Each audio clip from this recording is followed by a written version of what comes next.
Joining us now, former Wells Fargo chief economist John Sylvia and former Dallas Fed senior vice president and chief economist Michael Cox. Thank you both for being here.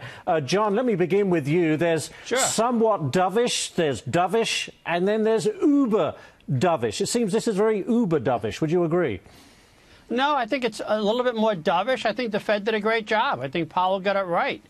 Sometimes everybody wants somebody to do something and said, no, we're going to stop. We're not going to do anything right now because the data does not suggest that the Fed needs to do anything. They're getting a slower economic growth. Inflation remains under control. The unemployment rate looks very good. I think the Fed got it right. Michael, what stood out to you? I guess this is about as close as possible to neutral the Fed can get, right? Right.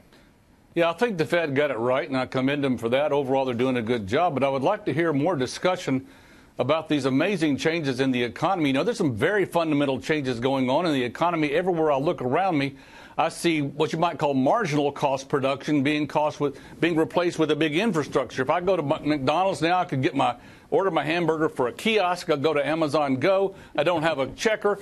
And everywhere I look, the structure of production is changing from kind of a high and rising marginal cost economy to a high fixed cost economy with low marginal costs. Right. And in that world, what we need is more growth in order to have lower prices. I could go to a movie that costs $250 million to produce, but for $12 because you go and everybody else goes too, and people across the world go. So what I want is fast growth because that brings me lower prices. And right. Fed's they're kind of, in my view, they're operating with an industrial age mindset still. Interesting, but to this is the knowledge economy. But Michael, just to follow up, you know, the Fed chair saying that the underlying economic fundamentals are still very strong. Would you agree with that? That's exactly right. And they're also saying inflation is running below target. Duh. I mean, in the real world, look, a lot of stuff is free right now.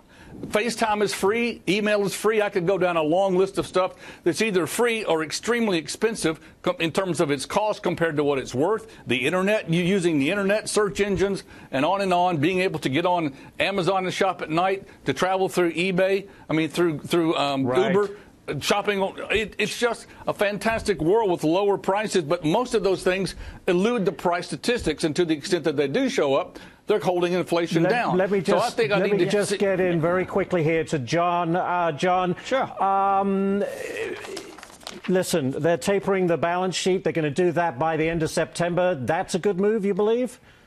Yeah, I think so. And to pick up on Michael's point, it is interesting that Chairman Powell did say that it's difficult for them to get to that 2% right. inflation number. It's an asymmetric target, but they're spending all their time trying to get to the 2%. So I think they may let the economy run a little bit hot, may allow inflation to get a little bit above that 2%.